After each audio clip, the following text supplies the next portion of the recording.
Alright, we are back for round number 2, and even though you are still watching me play in this round, I'm actually recording this audio post-production because after I rendered the video, I did this draft a couple days ago, I realized the audio was missing and I didn't want to leave you guys with no sound, so I decided to go back and record some commentary for you guys. Basically that hand, it only had 2 lands, but if I hit a 3rd land drop I could play that Centaur's Herald and crack it. Plus, drawing that V2 Gauzy Guildmage definitely helped my hand a lot. But this, of course, assumes that I can get those land drops, but as soon as I can start populating Centaur tokens, I'm in good shape. Alright, so I missed my land drop there, but, you know, still hoping to hit that land drop, because otherwise this hand is pretty iffy. Although we do have removal as well once you get to land number 3.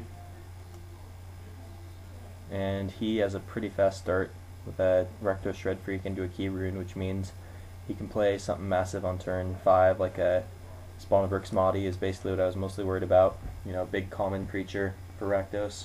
Pretty sure it's common, might be uncommon, but I think I might have seen one in this draft as well. Alright, that was a pretty terrible draw for me. Basically I can just do nothing except wait around. Can get in for a little bit of damage here while I can, because I'm obviously not blocking with it. The other good news is he didn't have any red mana to activate the Key Rune, so I don't have to worry about taking too much damage next turn. So even if I miss just one turn here, I'm still in decent shape just because of the immense power level of my hand with Growing Ranks and Avenging Arrow and the V2 Gauzy Guildmage on board. And he has a Centaur's Herald of his own, but no way to crack it.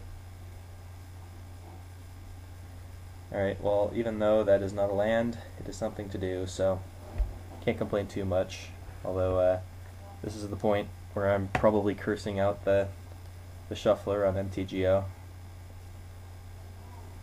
Alright, he hit land number 6, well, land number 5, but technically 6, for all intents and purposes, so he can now crack his Herald and play a 3-drop if he wants to, but I believe he just cracks the Herald end of turn there.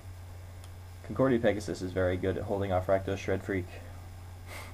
Alright, I must say I am quite impressed with my board state here, on only 2 land. It's like playing a green-white version of Zombies, stuck on 2 land and you still have a massive board. And then he is starting to amass a board. He still has 4 cards in hand, all of which he can probably play now, at 6 land, now that he's cracked his Centaur's Herald. Alright, instead he opts to just crack for 3. I choose to take it. I had no profitable chump blocks there either. I could have chumped with a Herald, but in the off chance that my V2 Gauzy Guildmage gets killed, the Heralds pretty much are like pay 3 to populate rather than 4. Alright, and I continue drawing the Heralds, which is things to play, but now I think is where I start chump blocking, because having 3 Centaur's Herald is pretty redundant, especially with the Guildmage to populate the Centaurs eventually. Meanwhile, he continues to ramp and play threats, none of which I can stop. And he has no reason not to attack here with the Centaur, because the only way I could kill it was by losing my Guildmage or my Pegasus. Obviously I'm just going to chump block here.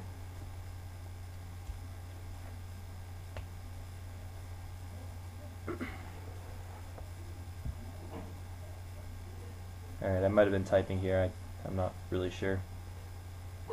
Okay, yeah, he decides to go in. I'm probably typing, complaining about my terrible draw, and as expected I chump.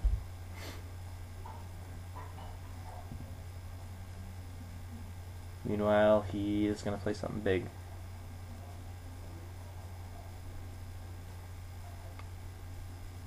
I think this is where the Horncollar's Chant drops, and that should be it for me.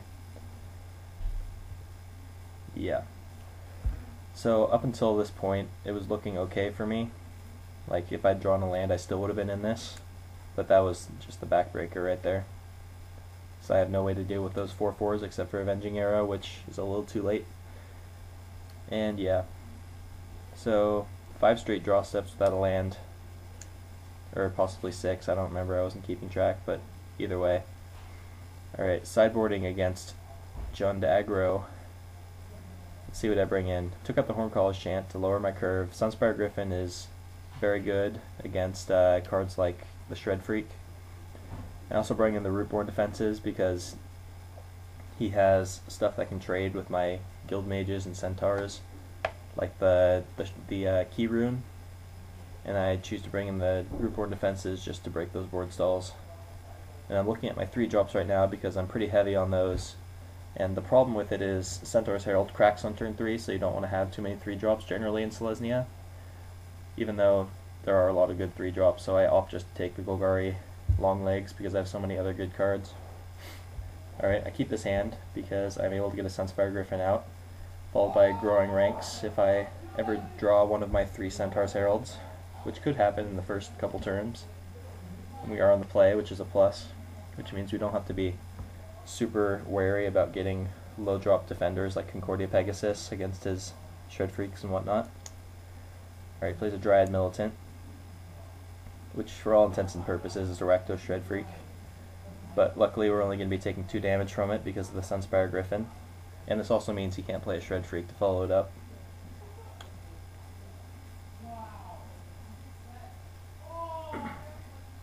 Alright, clearly I have to take the damage.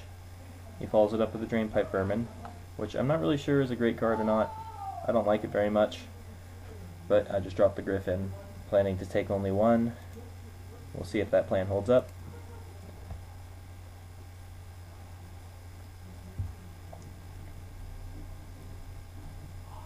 Alright, Axebane Guardian is fine.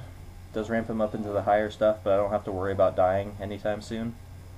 So things are looking up. Obviously he has no good attacks. Alright, I could choose to play the Key Rune here, but I plan to just drop the Growing Ranks, especially because I drew the Eyes in the Skies, just because I want to get that online as soon as possible. I choose to get in because he only has 3 damage represented on board. I'm not worried about the defense at the moment. I'd rather just kill the opponent, and I drop the Growing Ranks.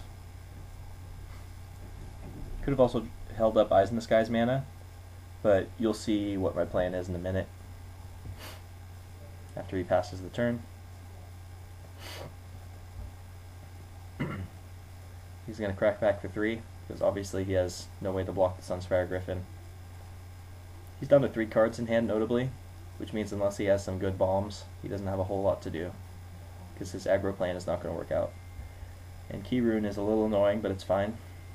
Can't block my flyers, which I have plenty of this game. And I'm nearing Tristani's Judgment mana as well. So as you can see here, I put the populate trigger on the stack, and in response to it, I play Eyes in the Skies to get something to populate.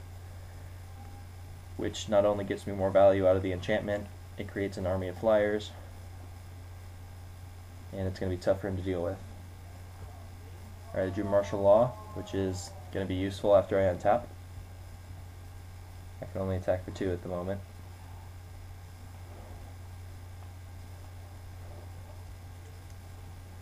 He untaps, let's see what he has.